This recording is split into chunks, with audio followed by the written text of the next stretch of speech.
નમસ્કાર, BBN news ચેનલમાં આપનું સ્વાગત છે। હું છું કવિતા પંચાલ ને હવે જોઈએ આજના સમાચાર।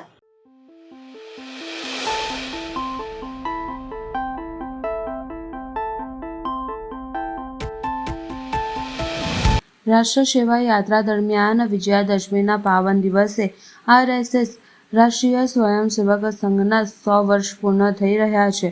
આ અવસરે યાદગાર બનાવવા માટે નગરમાં ભવ્ય શતાબ્દી વર્ષ ઉજવણી કાર્યક્રમનું આયોજન કરવામાં આવ્યું। શ્રી વિજયાદશમી પાવન પર્વ પર હિન્દુ સમાજમાં પુરુષ અને શક્તિનું જાગરણ ઉજવાયું। આ પવિત્ર અવસરે રાષ્ટ્રીય સંઘની યાત્રાએ 100 વર્ષ પૂર્ણ કર્યા હોવાની આનંદસભર ઉજવણી યોજાઈ। વિશ્વ શાંતિ અને માનવ કલ્યાણના ઉદ્દેશ્ય સાથે ચાલી રહેલા પ્રતિધર યાત્રાને સંપ્રદાત ગ્રુપે વિશેષ રીતે યાદ કરી કાર્યક્રમમાં વક્તા તરીકે માનનીય સંચાલક જગદીશભાઈ પટેલે પ્રેરણાદાયી સંદેશ આપ્યો। મુખ્ય અતિથિ તરીકે પ્રતિષ્ઠિત કંપનીના ડાયરેક્ટર તેમજ ગુજરાતી મરાઠી કવિ શ્રી મકરંદ મુસ્લિમ હાજર રહ્યા હતા। નગર કાર્યવાહ રાકેશ કનોજિયાને આયોજન સંભળાયું હતું। વિજયાદશમીની હાર્દિક શુભકામનાઓ સાથે કાર્યક્રમ સફળતાપૂર્વક પૂર્ણ થયું હતું। આજે સંઘના જે 6 ઉત્સવો છે એ પૈકીનો જે સૌથી મહત્વનો ઉત્સવ એવો એક વિજયાદશમીનો ઉત્સવ છે। સંઘની સ્થાપના 1925ની અંદર વિજયાદશમીથી કરવામાં આવી હતી। આજે સંઘને 100 વર્ષ પૂર્ણ થયા છે અને આ 100 વર્ષની જે સેવાગાથા છે એનું આપણે પ્રત્યક્ષ નિદર્શન અહીં આગળ જોઈ રહ્યા છો। સંઘના સ્વયંસેવકો દૈનંદિન શાખાની અંદર જે પણ દંડના પ્રયોગો, શારીરિક પ્રયોગો અને બૌદ્ધિક પ્રયોગો જે પણ કરે છે એનું એક પ્રાત્યક્ષિક તમે અહીં આગળ જોઈ રહ્યા છો અને એ શિસ્ત, એ સેવાની જે એક ઝલક એ તમને આ કાર્યક્રમમાં જોવા મળશે। આજના કાર્યક્રમની અંદર જે મુખ્ય વક્તા છે એમનું નામ છે મકરંદજી મોળૈયે। એ પોતે મરાઠી સાહિત્યના અને ગુજરાતી સાહિત્યના સારા એવા લેખક છે, કવિ છે અને પોતે એક કંપનીના અંદર ડાયરેક્ટર છે। જેમનું આજે મુખ્ય પ્રબોધન રહેવાનું છે એવા જગદીશભાઈ પટેલ, શ્રી જગદીશભાઈ પટેલ આ છત્રપતિ શિવાજી વિસ્તાર જે છે એના સંઘચાલકજી છે અને સાથે એમનું જ આપણને પ્રબોધનનું આજે લાભ મળશે। સંઘ એના 100 વર્ષ જે પૂર્ણ થયા એને ઉપલક્ષની અંદર સંઘે 5 કર્તવ્યો એ નાગરિકો માટે રાખ્યા છે।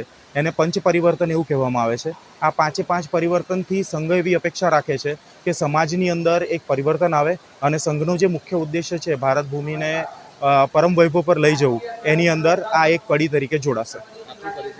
મારું નામ ધનંજય લવકુમાર વાઘ છે અને હું આ છત્રપતિ શિવાજી વિસ્તારના સંપર્ક પ્રમુખનું દાયિત્વ ધરાવું છું।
ગોત્રી વિસ્તારમાં સારાભાઈ ધ ગ્રેટ યુવક મંડળ દ્વારા વિજયાદશમી માનવામાં આવ્યો, જેમાં વોર્ડ નંબર 9 અને 10માં કોર્પોરેટર ઉપસ્થિત રહીને રાવણ દહનનો કાર્યક્રમમાં હાજરી આપી હતી, જેમાં મોટી સંખ્યામાં રાવણને જોવા ઉપસ્થિત રહ્યા હતા।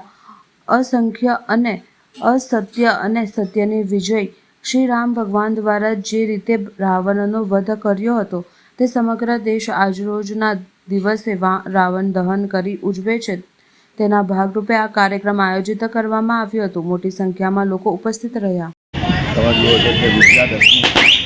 અસુરી શક્તિ પર જે વિજય થાય છે જે રીતના રાવણ પર રામનો વિજય આજે સર્વ યુવાનો દ્વારા અમારા સારાભાઈ સોસાયટીમાં આવેલા વહીવટ છે એમના સમગ્ર યુવાનોને આજે અભિનંદન આપું છું કે જે રીતના રાવણનો જે દહન થાય છે એવી રીતના અસુરી શક્તિ પર જ્યારે વિજય મેળવ્યો હોય ત્યારે એ જ આજે પ્રેરણાનો દિવસ છે. અને આજના દિવસે વડોદરા શહેરવાસીઓને અસત્ય પર સત્યનો વિજય એટલે આજે શ્રી રાવણ પર શ્રી રામનો વિજય. બસ આજના દિવસે વડોદરા શહેરવાસીઓને ખૂબ ખૂબ અભિનંદન આપું છું. એટલે સારાભાઈ સોસાયટીમાં શ્રી રામની આરતી સાથે સાથે રાવણ દહન અને સાથે સાથે દરેક લોકોને આજે સન્માનો અને સાથે સાથે નાસ્તો પણ આપ્યો છે. તો હું એમના સમગ્ર મંડળને ખૂબ ખૂબ અભિનંદન પાઠવું છું. જય શ્રી રામ. વડોદરા શહેરની અંદર તમામ નગરજનોને આજના દિવસે ખૂબ ખૂબ શુભેચ્છા પાઠવું છું. ત્યારે ધ હિન્દુ ગ્રેટ યુવક મંડળ દ્વારા દર વખતની જેમ આ વર્ષે પણ રાવણ દહનનો કાર્યક્રમ રાખવામાં આવ્યો હતો. તેની અંદર મારા સાથી કાઉન્સિલર એવા નીતિનભાઈ ડોંગા એટલે કે મામા, સાથે મારા પિતાશ્રી રાજેશભાઈ આહિરે અને આ યુવક મંડળના જે પ્રમુખ છે એવા જયવતભાઈ, આ તમામ લોકો એકત્ર થઈને આજના દિવસે અહીંયાથી રાવણ દહનનો કાર્યક્રમ કરવામાં આવ્યો હતો. જ્યારે અસત્ય પર સત્યનો વિજય અને જેવી રીતે તમે જો કે અન્યાયો પર થયેલા ધર્મનો વિજયને આજના દિવસે જ્યારે આપણે વિજયાદશમી તરીકે ઉજવીએ છીએ ત્યારે વડોદરાના તમામ નગરજનોને આજના દિવસે ખૂબ ખૂબ શુભેચ્છા પાઠવું. ગ્રેટ હિન્દુ યુવક મંડળ દ્વારા દર વર્ષની જેમ આ વર્ષે પણ અહીંયા રાવણ દહનનો કાર્યક્રમ રાખવામાં આવ્યો હતો. આ કાર્યક્રમની અંદર મારા નાના ભાઈ જેવા ward number 9ના councillor Shri Shrirangbhai Ahire તથા એમના પિતાશ્રી એટલે કે મારા અંગત મિત્ર એવા રાજેશભાઈ આહિરે પણ અહીંયા ઉપસ્થિત રહ્યા હતા. મુકેશભાઈ દ્વારા દર વર્ષે અહીંયા રાવણ દહનનો કાર્યક્રમ રાખવામાં આવે છે. આજે અસુરોની ઉપર સત્યનો વિજય અને એના માટેનું કાર્ય ફરી એક વખત ગ્રેટ સમ્રાટના જે કંઈ યુવકો છે એમને હૃદયપૂર્વક ખૂબ અભિનંદન પાઠવું. મંડળ આયોજિત રાવણ દહન 2025માં આપ સૌ રામ ભક્તોનું હાર્દિક સ્વાગત છે. દર વર્ષની જેમ આ વર્ષે પણ હિંમતદીપ કોમ્પ્લેક્સ સારાભાઈ સોસાયટી પાસે ધ ગ્રેટ હિન્દુ યુવક મંડળ દ્વારા રાવણ દહનનું આયોજન કરવામાં આવ્યું હતું. જેમાં અમારા વિસ્તારના લોકલાડીના નેતા શ્રીમાન રાજેશભાઈ આહિરે, વોર્ડ નંબર 9ના યુવા કોર્પોરેટર શ્રી શ્રીરંગભાઈ આહિરે તથા વોર્ડ નંબર 10ના કોર્પોરેટર શ્રી નીતિનભાઈ ડોંગા પણ ઉપસ્થિત રહ્યા હતા. સાથે જ લાયન્સ ક્લબના ચેરમેન શ્રી પિયુષભાઈ પટેલ અને સામાજિક કાર્યકર્તા અલ્પેશસિંહ રાજ પણ ઉપસ્થિત રહ્યા હતા. જેમાં ધ ગ્રેટ હિન્દુ યુવક મંડળ દ્વારા શસ્ત્રપૂજનનું પણ આયોજન કર્યું હતું. એના પછીથી રાવણ દહનનો પ્રોગ્રામ કરવામાં આવ્યો હતો. અસત્ય પર સત્યનો વિજય, અધર્મ પર ધર્મનો વિજય એના પ્રતીક રૂપે દર વર્ષે અમારા મંડળ દ્વારા રાવણ દહનનો કાર્યક્રમ કરવામાં આવે છે દશેરાના દિવસે. આપ સૌ રામ ભક્તો અહીંયા ઉપસ્થિત રહ્યા હતા અને આ પ્રસંગનો આપ માન્યો આનંદ એ માટે ધ ગ્રેટ હિન્દુ મંડળ આપ સૌનો દિલથી આભાર માનું.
આગામી 9 ઓક્ટોબરના રોજ કરવા ચોથ આવી રહી છે, જેને લઈને વડોદરા શહેરના બજારમાં કરવા ચોથનું વેચાણ જોવા મળી રહ્યું છે. સુહાગન બહેનો કરવા ચોથની કરતી હોય છે ઉજવણી.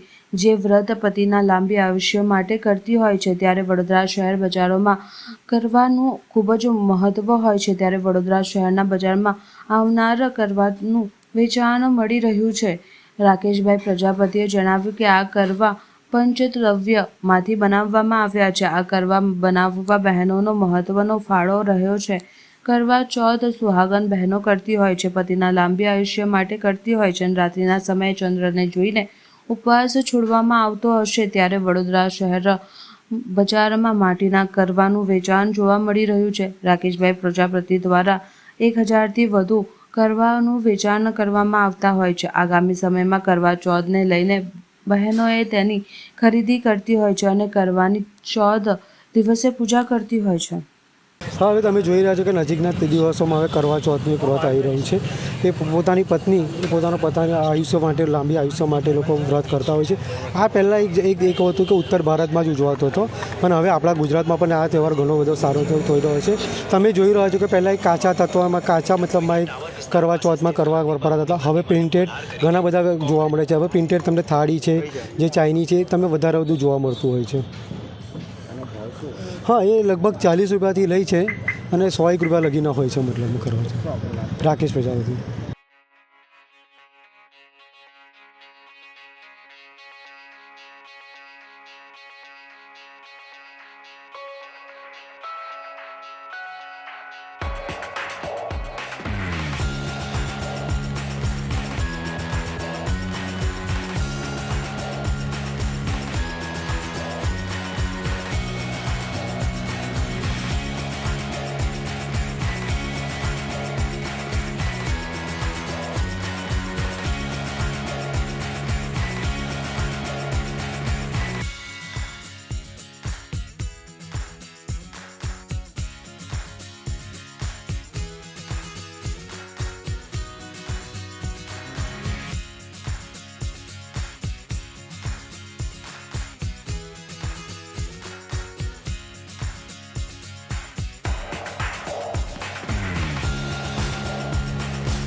સંગ્રહકાર અતુલભાઈનું ગાંધીજી ઉપર અદ્ભુત પ્રદર્શન. ગાંધી જયંતિથી ત્રિદિવસીય વડોદરા શહેરમાં શાહ દંપતી દ્વારા પ્રતિવર્ષની જેમ આ વર્ષે પણ 17મું અનોખું પ્રદર્શન યોજવામાં આવ્યું, જેમાં પોસ્ટર, પ્રિન્ટ, પેઇન્ટિંગ, જાહેરાતમાં ગાંધીજીનો આઝાદીની લડતને સપોર્ટ કરતા મેચબોક્સ, લેબલ, આરબીઆઈની ₹1, 2, 5, 10 અને 100 રૂપિયાની ગાંધીજીની પ્રિન્ટવાળી નોટ, ખાદી હુંડી, ટેરા ક્વોટ પ્લેટ ઉપર કોતરણી બનાવેલ ગાંધીજી ઉપર આર્ટવર્ક, રેંગટિયા વગેરેના પ્રદર્શનમાં સમાવેશ કરવામાં આવ્યો. વડોદરા શહેરના અતુલભાઈ શાહ દ્વારા આ પ્રદર્શન વિશેષ રીતે કરવામાં આવે છે. દરેક ફોટો એકબીજા સાથે ગાંધીજી તેમજ આઝાદીની લડત સાથે સંકળાયેલ છે.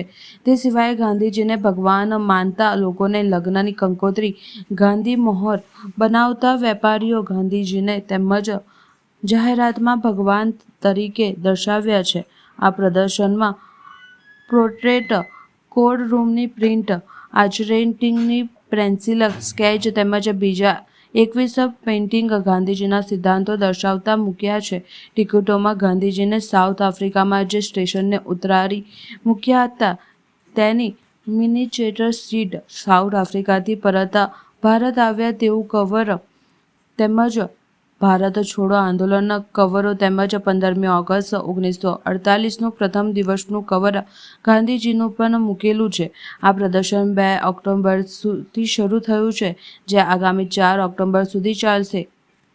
દર વર્ષની જેમ આ વખતે પણ ગાંધીજી ઉપર આ અમારું 17મું એક્ઝિબિશન છે અને 17મા એક્ઝિબિશનની આ ખાસિયત એ છે કે 16 વર્ષથી જે અમે લોકો એક્ઝિબિશન કરતા આવ્યા છે એ એક્ઝિબિશનમાંથી અત્યારે જે અમે OMG એટલે ઓનલી મહાત્મા ગાંધી એક્ઝિબિશન જે કરી રહ્યા છે એમાં જે 16 એક્ઝિબિશન કર્યા એમાં સાડી લગતી paintings, prints, posters, notes, coins, stamps advertisement આ બધાનું રિમિક્સ કરી અને આખું એક્ઝિબિશન કોઓર્ડિનેટલી ગોઠવાય અને ગાંધીજી અને આઝાદીની લડત બંને દર્શાવી શકે એ રીતનું આ અમારું આ એક્ઝિબિશન છે.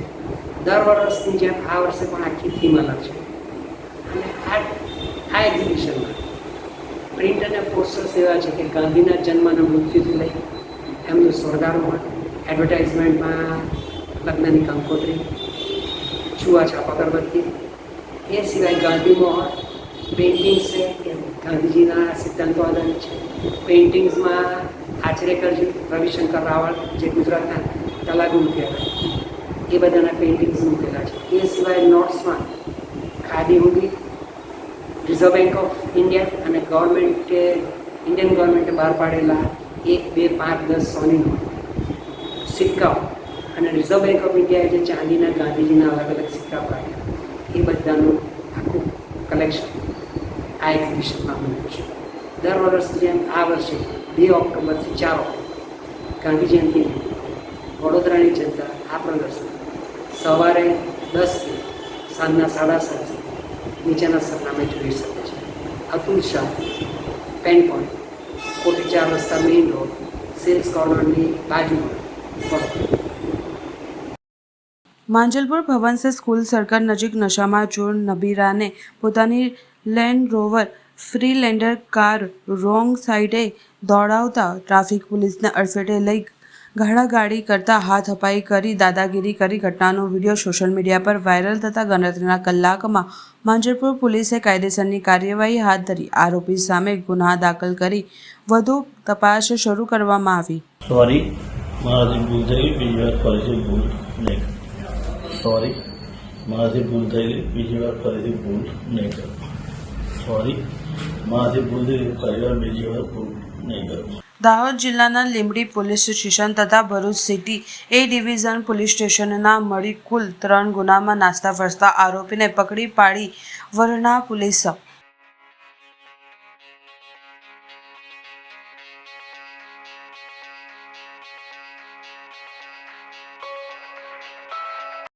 ડભોઈ નગરપાલિકા વિસ્તારમાં સ્વચ્છતા સેવા પખવાડિયાની કરાઈ ઉજવણી.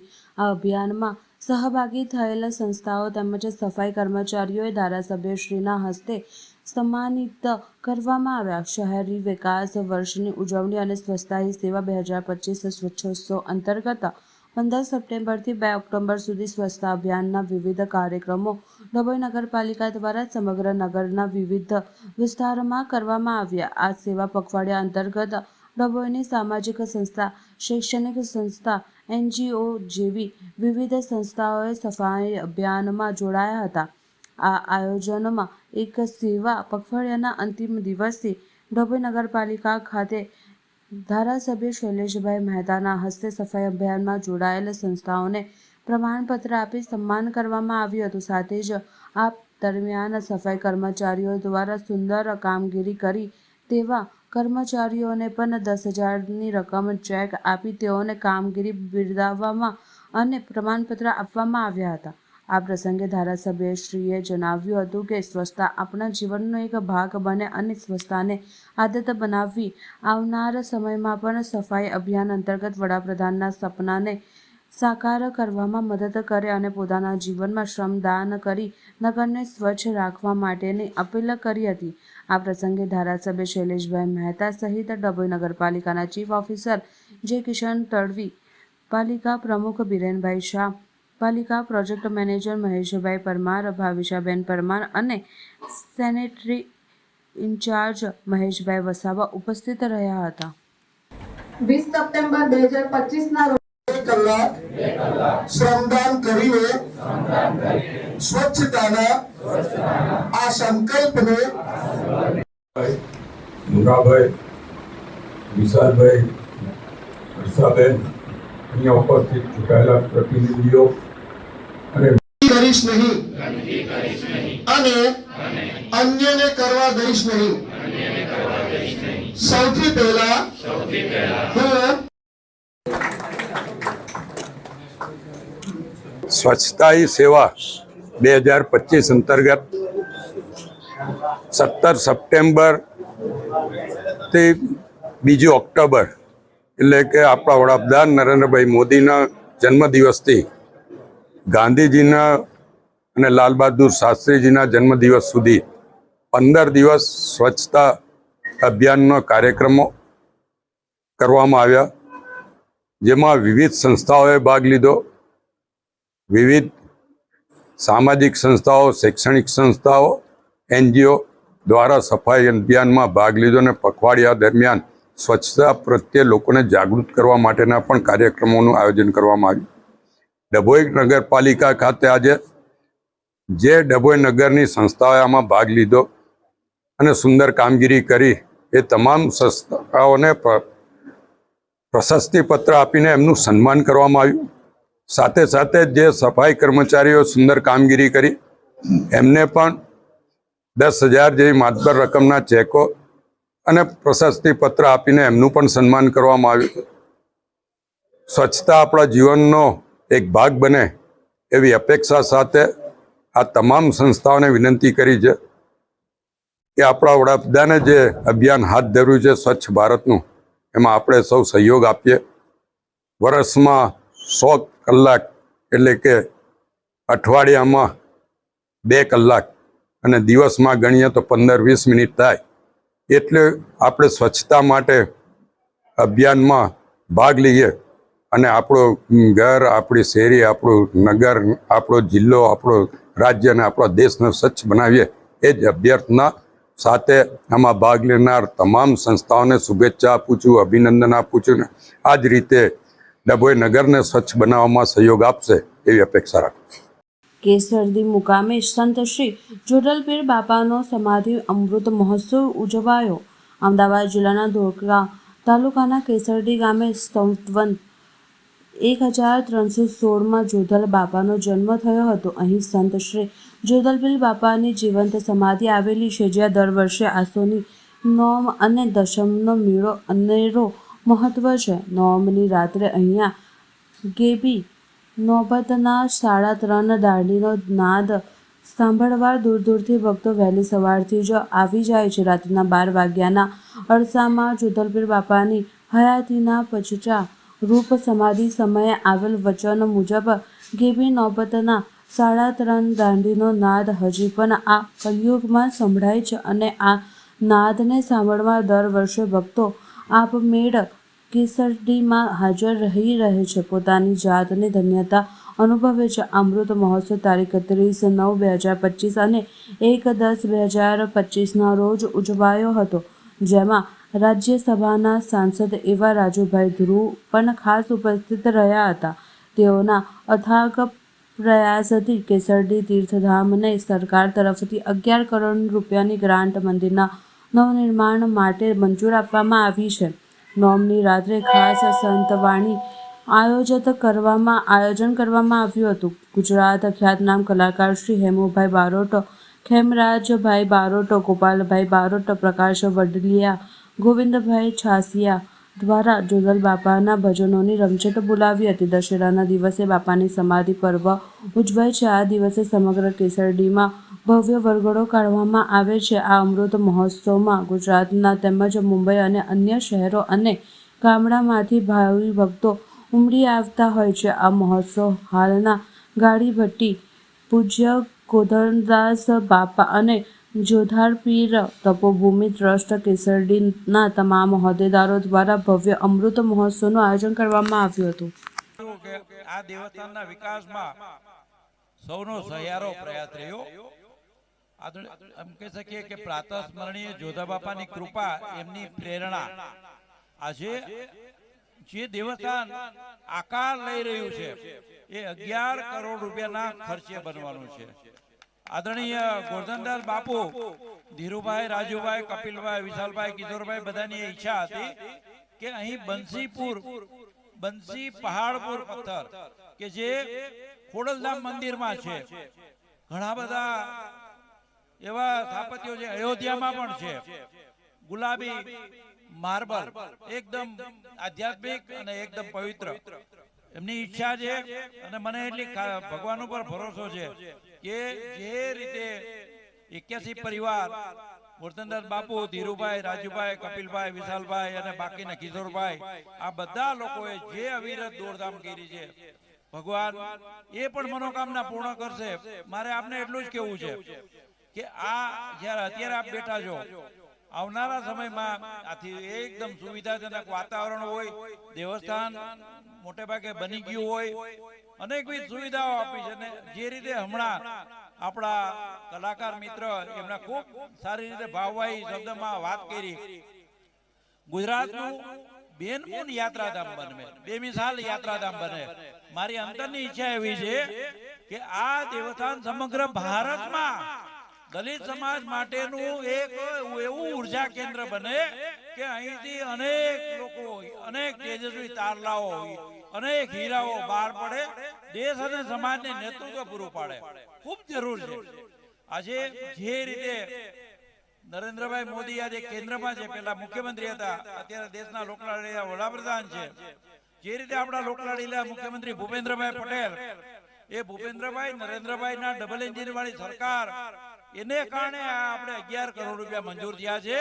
અને આ આધ્યાત્મિક હિન્દુત્વના ભાવવાળી સરકાર કે જેના કારણે આજે આપણે આવડી મોટી રકમ, ગુજરાતમાં આ કદાચ પહેલું જ મંદિર છે કે જેને 11 કરોડ રૂપિયા રાજ્ય સરકાર તરફથી ખાસ આપવામાં આવ્યા છે.